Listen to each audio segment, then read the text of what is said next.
Vídeo de hoje do canal do Nicola te conta que o São Paulo tentou a contratação de Marcos Leonardo. Bora entender direito essa história e falar também sobre um atacante do Palmeiras que só volta em 2026. No Corinthians, tudo sobre o duelo contra o Atlético Paranaense, de olho em um atacante em especial. Bora te atualizar também sobre Ramon Dias. O ex-técnico de Corinthians e Vasco pode pintar um internacional para completar. John Textor focando na compra de um clube inglês. Tudo sobre o Flamengo, que acertou nessa manhã a venda de um jogador importante para completar o Santos. Tomando o chapéu, tem as últimas do mercado, bastidores, finanças e muito mais.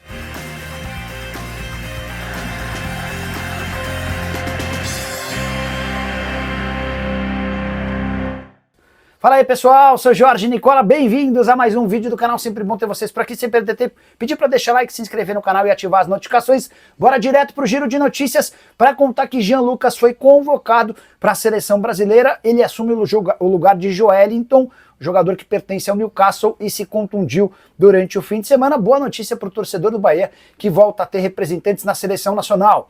Já a torcida do Cruzeiro espalhou milho no entorno da Arena MRV, palco da decisão entre Galo e Cruzeiro na noite dessa quarta-feira. O jogo começa às 19h30, partida de ida das quartas de final da Copa do Brasil. Quero contar também que a TV Bandeirantes entrou na disputa pelos direitos de transmissão da Sul-Americana. A ideia da emissora, que já tem uma boa relação com o pessoal da Conmebol, é passar a transmitir o torneio a partir de 2027.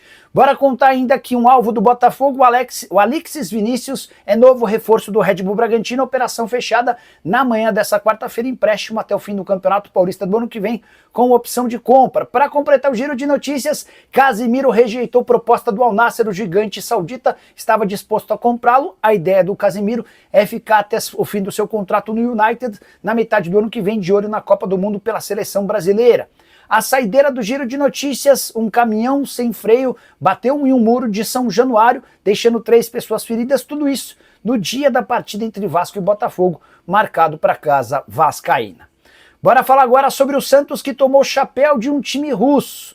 Peixe já havia até emitido passagens para a chegada de Tomás Palacios, zagueiro argentino de 22 anos de idade, que pertence à Inter de Milão. Ele desembarcaria nessa semana para realizar exames médicos e assinar contrato de empréstimo por uma temporada. Mas o Zenit entrou na jogada, ofereceu melhores condições e está contratando o atleta. O Tomás Palacios relutava com a ideia de voltar para a América do Sul e que, diante de uma proposta do Zenit que quer comprá-lo em definitivo, a Inter de Milão também ficou mais propensa a fazer negócio com o time russo. Tudo se encaminha para que o Tomás Palacios se torne reforço da equipe russa. O negócio deve ser fechado nas próximas horas e aí o Santos voltaria a estacar zero na busca por um defensor. Esse atleta foi indicado e referendado por Juan Pablo Vojvoda, o novo técnico do Peixe.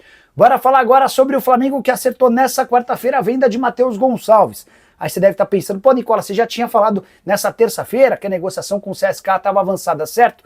Pois bem, houve uma reviravolta. O Al Ahly da Arábia Saudita ofereceu mais e fechou com o jogador. O Matheus Gonçalves embarca nas próximas horas para a realização de exames médicos e assinatura do contrato. Negócio fechado entre Flamengo e Al Ahly por 8 milhões de euros, ou mais ou menos 50 milhões de reais. Informação que foi divulgada em primeira mão pelo Léo Dias.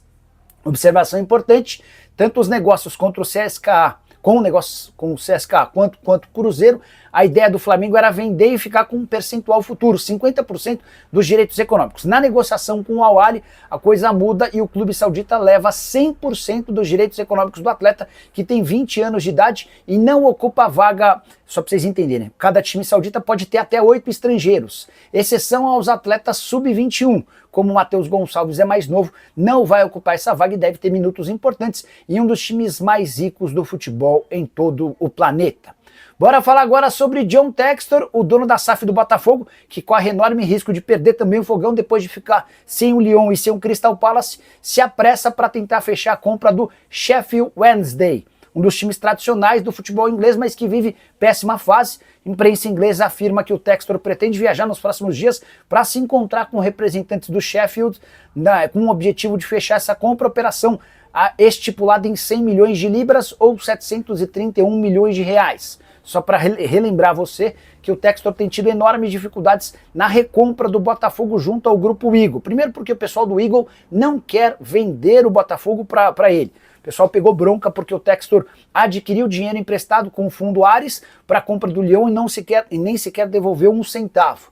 Nesse momento, o Textor busca investidores, parceiros, sócios para que tenha dinheiro na compra do Botafogo. A pergunta que eu deixo é, se ele não está conseguindo recomprar o Botafogo por algo na casa dos 700, 800 milhões de reais, o que diria em relação ao Sheffield Wednesday, cuja moeda da negociação é em libras? Bora te explicar agora se existe alguma chance de Ramon Dias virar técnico do Internacional. Tem muita gente cravando que o argentino, que já comandou Vasco e Corinthians, tem negociações avançadas com o Colorado, o Internacional nega. Não descarta que mais pra frente Ramon Dias possa ser o técnico, mas a insistência nesse momento é com o Roger Machado, que faz jogo de vida ou morte para ele no final de semana contra o Fortaleza. Internacional e Fortaleza se enfrentam no Beira-Rio. E aquele que perder certamente deve demitir seu técnico, Roger Machado pendurado no Internacional, Renato Paiva pendurado no Fortaleza. Eliminações, resultados ruins, sequência sem vitórias e a situação é delicada para ambos. Mas o Internacional nesse momento assegura que o Roger Machado é técnico e eles não estão pensando em outro. Se o Internacional perder ou tropeçar contra o Fortaleza, aí sim a busca por técnico vai se dar e o nome do Ramon Dias passa a ser uma opção, especialmente depois de pedir demissão no Olímpia. A passagem dele pelo futebol paraguaio foi ruim. O Ramon e o seu filho Emiliano não conseguiram fazer um bom trabalho, foram apenas 7 partidas, com algumas derrotas catastróficas, como num clássico local lá no Paraguai. Ele acabou pedindo demissão antes de ser demitido, até para não queimar ainda mais o seu filme. Você, torcedor colorado, gosta da ideia do Ramon Dias? Já usa o espaço para comentário ou diz se você prefere outro nome ou até a continuidade do Roger Machado. Bora falar agora sobre Atlético Paranaense e Corinthians, que começam a se enfrentar nas quartas de final da Copa do Brasil na noite dessa quarta-feira, jogo de ida na Arena da Baixada.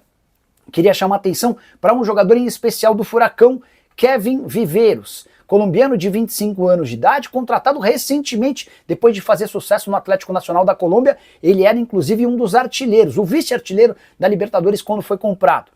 Aí você deve estar perguntando por que o Atlético Nacional, em boa fase na Libertadores, vendeu o Kevin Viveiros. Para falar a verdade, o colombiano não pertencia ao Atlético Nacional e sim a um time chamado FK Sarajevo. O Atlético Paranaense se acertou com essa equipe, pagou 27 milhões de reais e fechou com um atacante colombiano que vai muito bem com a camisa do Furacão. São 10 partidas e 4 gols marcados, um desses gols que ajudou na eliminação do São Paulo. O Atlético eliminou o São Paulo nas oitavas de final da Copa do Brasil com o seu gol no jogo de ida no Morumbi. Na volta, na Arena da Baixada, foi o Viveiros quem conseguiu a expulsão do Rafael numa dividida logo no começo da partida, abrindo o caminho para que o Atlético vencesse no tempo normal e depois na decisão por pênaltis. Importante ressaltar que o Atlético Paranaense ainda não confirmou a presença dos seus titulares no confronto contra o Corinthians. O objetivo hoje, maior, é o acesso para a Série A do Campeonato Brasileiro e o Odair Hellmann tem sofrido com o Furacão na segunda divisão. O time está distante dos 4 primeiros, até por isso concentrar forças na segunda divisão hoje parece ser uma tendência. Confesso que ficaria surpreso se o Atlético entrasse com um time reserva ou um time misto para enfrentar o Corinthians nas quartas de final. E aí só mais uma curiosidade, Atlético Paranaense e Corinthians já se enfrentaram 3 vezes em mata-matas da Copa do Brasil, as 3 com vitórias corintianas. 1997, 2001 e 2009 sempre deu timão. Corinthians eliminou o Atlético em 97 nas quartas de final, eliminou o Atlético em 2001 nas quartas de final e eliminou o Atlético em 2009 nas oitavas de final. Bora falar agora sobre o Palmeiras, que só terá um atacante em 2026. Eu me refiro a Bruno Rodrigues, jogador contratado no ano passado depois de grande temporada de 2023 pelo Cruzeiro. Acontece que depois de 2 partidas ele sentiu o joelho e precisou passar por uma operação, 9 meses de recuperação. Quando ele estava voltando, outra necessidade de cirurgia e a volta aconteceria no primeiro semestre desse ano. O problema é que essa volta tem sido adiada, exatamente por conta das dificuldades físicas e o temor de que ele se machuque de novo. O psicológico do Bruno Rodrigues foi bastante afetado e na última entrevista, depois da vitória por 3-0 contra o Sport, o Abel Ferreira foi perguntado sobre o Bruno e admitiu que existiram propostas de empréstimo para o atleta, mas a ideia é a manutenção do jogador pelo menos até dezembro para que ele possa, em 2026, estar à disposição com o restante do elenco.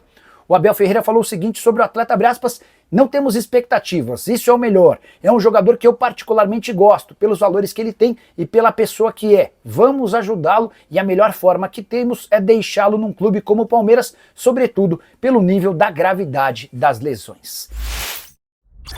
Bora fechar o vídeo para falar sobre o São Paulo, que tentou nas últimas horas a contratação de Marcos Leonardo. Tricolor busca em caráter de urgência a contratação de um camisa 9, depois de perder André Silva, Caleri e Rian Francisco, todos com problemas no ligamento cruzado anterior do joelho.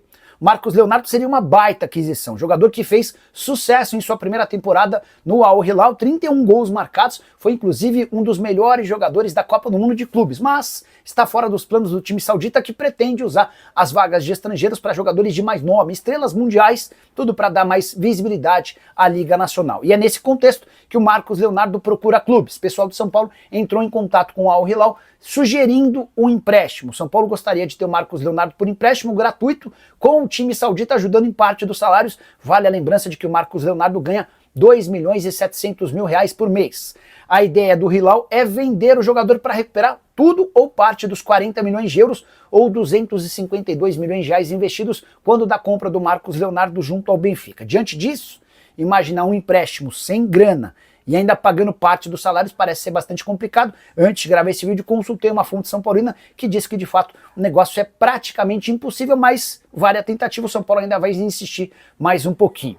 Tricolor que ainda não se decidiu por qual centroavante contratar o Marcos Leonardo. Era uma unanimidade. Se o negócio não aconteceu, o Tricolor volta a estaca zero na busca por jogadores para a camisa 9. Vários têm sido oferecidos, mas nenhum causou grande empolgação.